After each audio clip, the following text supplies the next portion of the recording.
মেয়েদের মাথা ঘোরা, ঝিমঝিম লাগা বা বমি হওয়া মানে সুখবর নয়। এ বাবা, মেয়েরা তো একটা শরীর, তো যন্ত্র তো নয়। কি করে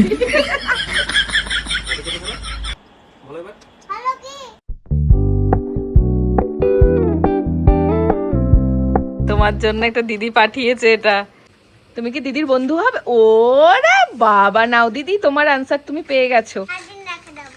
আচ্ছা, ও তো এটা কিউরেবল তখনই যখন তোমার লাইফস্টাইলটা ঠিক থাকে। মা হওয়ার পর আরেকটা যেটা জিনিস হয় সেটা হলো মা তুই চুপ কর, আমাকে একটু বলতে দে। না না, রঙ বলতেই হবে না। অভি রেডি? তুমি? অভিও রেডি, এদিকে আমিও রেডি। চলো, যত তাড়াতাড়ি বেরোতে পারবো ওদিকে তত তাড়াতাড়ি বাড়ির দিকে রওনা দিতে পারবো। আজকে একটা ঘুম থেকে উঠেই কেমন ঝিমঝিম লাগছে। গতকাল রাত্রে শরীরটা সত্যিই ক্লান্ত ছিল, কিন্তু একেবারেই অচেনা জায়গা বলে ঘুমিয়ে আসতে চাইছিল না। আর আমি রাতে বসে বসে একটা ব্লগ এডিট করে তোমাদের সাথে কালকে শেয়ারও করে নিয়েছি। আর এই যে সকালবেলায় ঘুম থেকে উঠেই দেখো হসপিটালে এসেই আগে ক্যাফেটেরিয়াতে চলে এসেছিলাম, কারণ গতকাল রাতে আমার কি অভিরও ঠিকঠাক খাওয়া হয়নি, তাই আমাদের প্রচন্ড খিদেও পেয়ে গেছিল। জীবন থেকে চাটা উঠে গেল। দুধ চাটা আমার ফেভারিট ছিল। এই এখন সেই কষো কষো চা খেতে হবে জীবনে। কি কি কষ কষ চা। ভালো তো, চা এইভাবেই খেতে হয়, এটাই চা খাওয়ার নিয়ম। চা খাওয়ার নিয়ম ভুলভাল। আমি তো চা খাই না, এই জন্য তোমার কষ্টটা আমি বুঝবো না। যারা চা খায় ফুচকা সাইজ দেখেছো? ঠিক আছে, ভাঁজ করে পকেটে নিয়ে নেবো। আমার হাজবেন্ড খেতে ভীষণ পছন্দ করে, কালকে খেতে দিইনি, বাট আজকে সে খাবেই খাবে। তো এখন যেটা ব্যাপার হচ্ছে এই দুটো প্লেট দুজনে শেষ করব কিভাবে। তো ওদিকে খাওয়া দাওয়ার পর্ব মিটিয়ে আজকে সেকেন্ড ডে। আজকে তো সব রিপোর্ট গুলো নিয়ে ডক্টরকে রিপোর্ট দেখিয়ে এগুলো কিছু প্রসিডিওর থাকে ওটির আগে, সেইগুলো কমপ্লিট করে রাখার পালা। আর আজকের মতো কমপ্লিট হলো। এই যে দুজনাই বেরোলাম, ওই যে একজনা ওইদিকে একজনা এদিকে।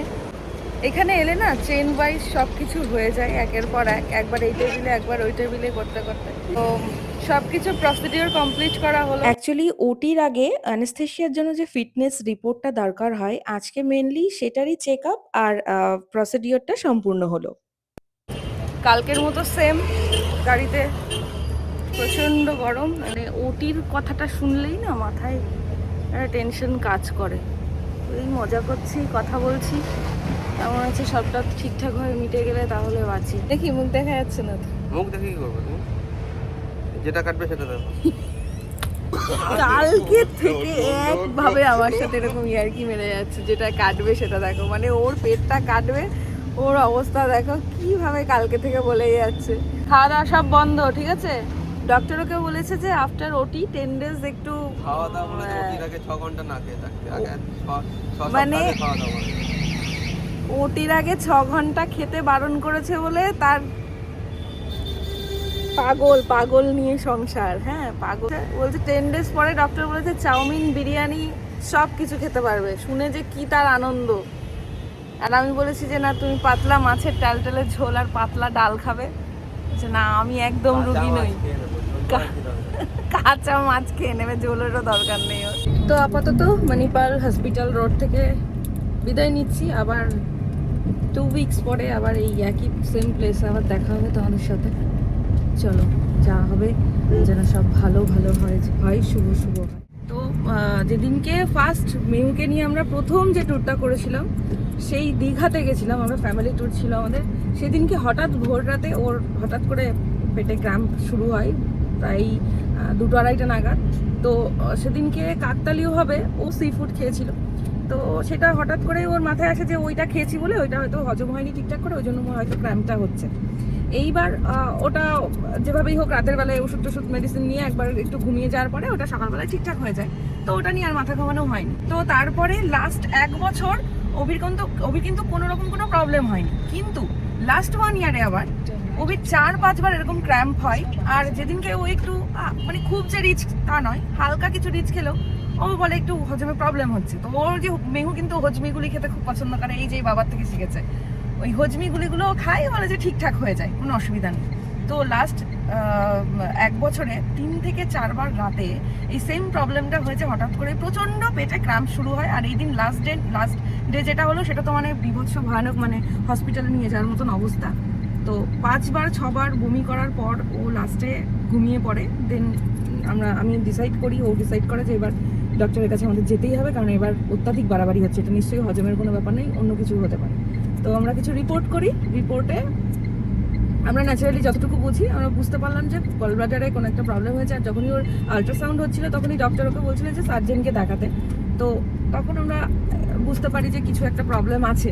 তো জেনারেলি কলকাতায় আসি মণিপাল হসপিটালে, আর ডক্টর সুহায়ু ব্যানার্জিকে দেখাই। আর একদম যেটা আমরা ধারণা করছিলাম সেটাই হলো আলটিমেটলি, মানে গলব্লাডারে স্টোন পাওয়া গেছে। তো সেই কারণে এটা গলব্লাডারে স্টোন হলে অন্য কোনো রকম কোনো উপায় থাকে না সেটাকে স্টোনগুলো বার করার।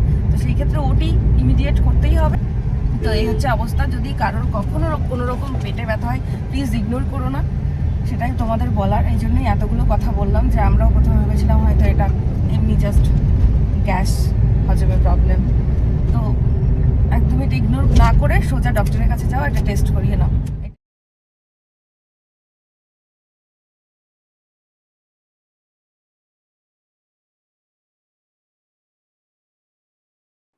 এবার আমার অ্যাপোলোতে অ্যাপয়েন্টমেন্টটা অনেক আগে থেকেই করা হয়েছিল, আর সেই কারণে এদিনকে মণিপাল থেকে সোজা অ্যাপোলো হসপিটালে চলে আসি। আর এখানে তো দুটো বিল্ডিং জানোই। এবার রিপোর্ট নেওয়ার জন্য আমি প্রথমে যেখানে ডক্টর দেখিয়েছিলাম সেখানে গেছিলাম, কিন্তু সেখানে রিপোর্টগুলো দেওয়া হয় না, রিপোর্ট দেওয়া হয় একদম মেন বিল্ডিং এর পেছনে। তো সেই কারণে আমাকে এই রোদের মধ্যে অনেকটা হেঁটে আসতে হয়েছে। আর এদিকে গাড়ি পার্কিং এর এত প্রবলেম যে আমরা দুজনা দুদিকে হয়ে গেছি। এখন আমার ডক্টর দেখানো রয়েছে। ডক্টরটা দেখানো হয়ে গেলে মোটামুটি আজকের মতো কাজ কমপ্লিট হয়। এখন দেখা যাক ডক্টর কি বলেন, চলো। তো ডক্টর তো দেখানো হয়ে গেল, তোমাদেরকে পরে বলছি যে ডক্টর কি বললেন। আর এই দেখো প্রচন্ড দৌড়াদৌড়ি করে এখন লাঞ্চের অনেকটা টাইম পেরিয়ে গেছে, আমাদের খিদে পেয়ে গেছিল, তাই আমরা একটু লাঞ্চও করে নিলাম। আর ইনি হলেন ডক্টর এস.কে. দাস। আমি এবার অ্যাপোলোতে এসে প্রথমেই জেনারেল ফিজিশিয়ান দেখিয়েছিলাম, আর উনি ডক্টর হিসেবেও যেমন ভালো, মানুষ হিসেবেও কিন্তু ভীষণই ভালো একজন মানুষ। আর বিভিন্ন জুনিয়র ডক্টর তো ছিলেন, তার সাথেও এই দাদা আর এই দিদি, মানে আমাদের পরিবারের এক একজন সদস্য, মানে নতুন করে এদের নিয়ে সত্যি কিছু বলার নেই, ভীষণ ভাবে হেল্প করেছে আমাকে। প্রচুর ব্লগ দেখি আমরা, থ্যাংক ইউ। রোজ দেখা হয়, রোজ দেখা হয়। এখানে এসে সবার সাথে দেখা হচ্ছে, আমারও খুব ভালো লাগছে। আমাদেরও তোমার সঙ্গে দেখা হয়ে খুব ভালো লাগছে। তো জেনারেল ফিজিশিয়ান আমি দেখিয়েছিলাম অ্যাপোলোতে, তার কারণ আমার বেশ কিছু প্রবলেম এসেছিল যেগুলো আমি বুঝতে পারছিলাম না কি করব। তো আমাকে ডক্টর এস.কে. দাস সাজেস্ট করেন, একজন বড় গাইনোকোলজিস্ট। তো আমি সেখানেও দেখিয়েছি, আর এখন আমাদের এখানকার সব কাজকর্ম মিটিয়ে এখন তো বাড়িতে ফেরার পালা। রুগী মানুষ, রুগী মানুষ, মেয়েকে গিয়ে জড়িয়ে ধরবো সেই অপেক্ষা। হ্যাঁ, অবশ্যই তাই, স্নান করে একদম ফ্রেশ হয়ে তারপরে। সো মোটামুটি এই দিককার কাজ মিটিয়ে আমি যখন ভাবছি যে আমি কতক্ষণে আমার মেয়ের কাছে যাব, আর আমার মেয়ে ওদিকে কি করছে তোমরাই দেখে নাও।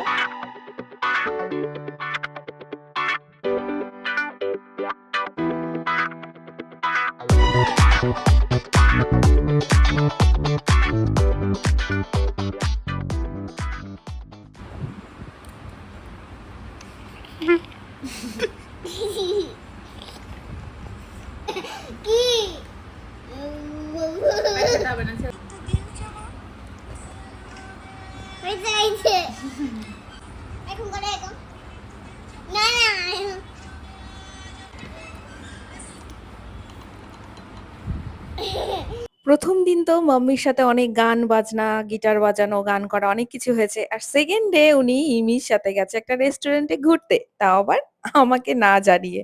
এখন ইমি আমাকে সব ছবিগুলো পাঠাচ্ছে যে ওখানে গিয়ে ওরা দুজনা কি কি করেছে, দেখো অবস্থা। কোথায় গেছিলাম আমি? কাঁঠাল আম এত খেলে তো মানে। এদিকে আমার মা ভেবেছে আমি এই দুদিন না খেয়েই ছিলাম, আর থালা দেখেই বুঝতে পারছো তার অবস্থা। মজাই রয়েছে। ভালোবাসাই ভালোবাসাই ভরা।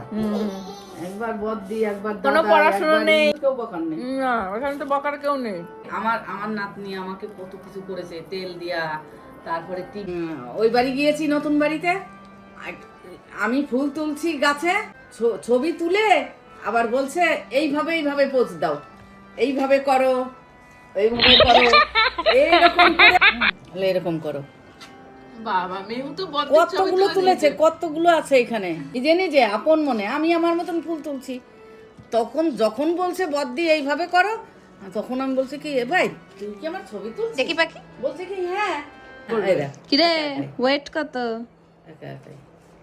ওয়েট যাই হোক না কেন, আমের সময় আম খেতে হবে, অত ওয়েট আমার ডক্টর বলেছে না খেলে চলবে না। একটা ব্যাড ইনফ্লুয়েন্স আর একজনকে ইনফ্লুয়েন্স তো। বলো বলো বলো হ্যালো, চলো এই ঘরে চলে যাও। ইমির ঘর থেকে গিয়ে বলো।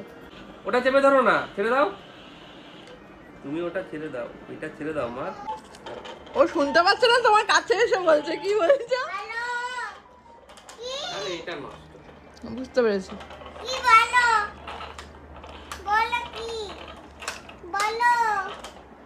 আচ্ছা মা, তোমাকে একটু সারিয়ে দেবো শোনা, নষ্ট হয়ে গেছে প্যাকেটে, বুঝতে পারিনি মা। এবার কথা বলো, এবার কথা বলো। এবার বলো আবার। ওটা চেপে ধরে, চেপে ধরে, আরে ওটা চেপে ধরে। হওয়ার কথা তো।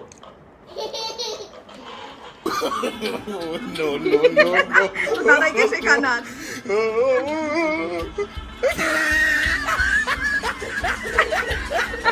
আরে পাগল। হ্যাঁ বাবাকেও নাচা, ঠিক আছে। আমি ফ্রেশ হয়ে তোমার মাম্মার কাছে এলাম, যে তোমার মাম্মাকে এরকম করে দরজা খুলে জড়িয়ে ধরতে পারি। হ্যাঁ আচ্ছা, তোমাকে বাড়িতে যেতে হবে না, তুমি এখানেই থাকো, ঠিক আছে? হবে? আচ্ছা, আমি আর বাবা চলে যাই, পাহাড়ে যাব, ঠিক আছে? তুই কি কি করলি? ওর জায়গা মনে করেছে। আমিও তো তাই দেখছি, কি করেছে দেখো। বাবার রেস্টুরেন্ট। বাচ্চাটা কত ভালো মেয়ে, একটু কানু কানু করে না। আর হ্যাঁ, এতক্ষণ কেমন কাঁদছিলি, আর দেখ তো 2 মিনিটের মধ্যে আবার থেমেও যাস। কিন্তু যাদেরকে কাঁদিয়ে রেখে আসিস তাদের মনটা খারাপ হয়ে যায় না? ভাবে যে তুই যেরকম কাঁদতেই থাকবি তোর শরীর খারাপ করবে। বদ্দির মনটা খারাপ হয়ে গেল না? এরকম করে কেউ? বাবা রে বাবা, দোষ ছিল না। তাহলে আমরা বাড়িতে গিয়ে কি করব বলো? হ্যাঁ, একটা গাড়ি নিয়ে খেলবো। তাই তো আমার সোনা বাচ্চা। চলো টাটা টাটা। চলো, এখন মনে হচ্ছে শরীরটা আর দিচ্ছে না দিন শেষে। এখন মেহুকে আবার খাওয়ানো আছে, মা আবার একটু খিচুড়ি দিয়ে দিল।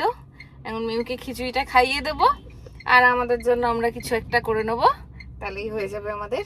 আর এখন তো খুবই ভেবেচিন্তে অভিকে খাবার দাবার দিতে হচ্ছে। সকালবেলায় তাই ছোলা ভাটোরা খাবো, আগের দিন খাইনি, বলছে আমি কি রুগী নাকি, আমার কি কিছু হয়েছে নাকি যে আমি খাবো না? তো ওটা খেলো, দিয়ে এখন রাতে আবার একটু সেদ্ধ ভাত করে নেবো দুজনের জন্য।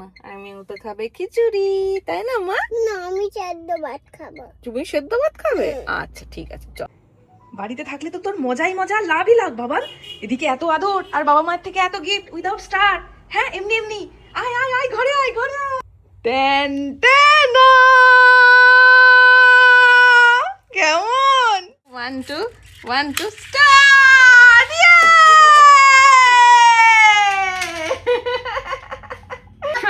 গাড়ি, হ্যাঁ, বড় গাড়ি লাগবে। এটা তো সুন্দর গাড়ি, না, ছোট থেকেই তো আচ্ছা তুমি ছোট।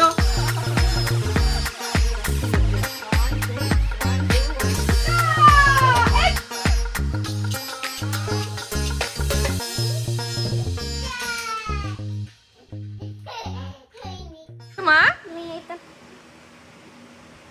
যত্ন করে রাখবো। যত্ন করে রাখবে?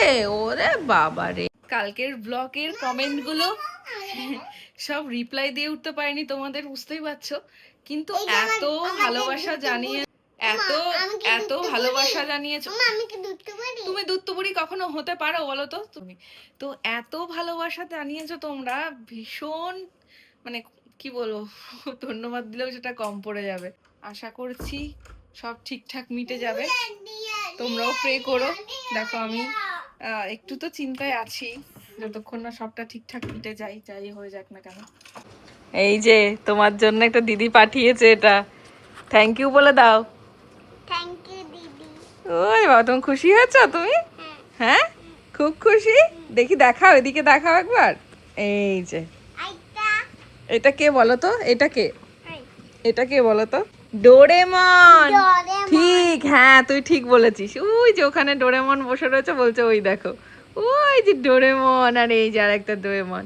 তাহলে এইটা তোমাকে দিদি কি লিখেছে দেখো, Mehu, I am Aishwarika, I am your little subscriber, I love you, I love all your videos, will you be my friend? তুমি কি দিদির বন্ধু হবে? ওরে বাবা, নাও দিদি, তোমার আনসার তুমি পেয়ে গেছো। খুব খুশি হয়ে গেছে মেহবুনু। সারাদিন রেখে দেবো আচ্ছা, যত্ন করে। ও মাই গুডনেস, যত্ন করে রেখে দেবে। হ্যাঁ মা, এগুলো যত্ন করেই রাখতে হয়, এগুলো ভালোবাসা। কোথায় যাচ্ছিস তুই? দেখি তার মায়ের মতো এমন যত্ন করিস না যে পরে খুঁজেই ফেলবি। তোমার কি সব কথাতেই একটা করে পিঞ্চ মার্ক দিতে হয় বলো তো? হ্যাঁ আমি ওকে সতর্ক হ্যাঁ, সতর্ক মানে ও আমার কাছ থেকেই শিখেছে জিনিসটা, এইটুকু মাথায় রাখবে। তাই তো বললাম, এমন ভালো জায়গায় রাখিস না যে পরে খুঁজে। কোন জিনিসটা তোমায় খুঁজে দিতে পারিনি বলো? সেগুলো তো আর অন ক্যামেরা দেখাতে পারি। তো সেইগুলো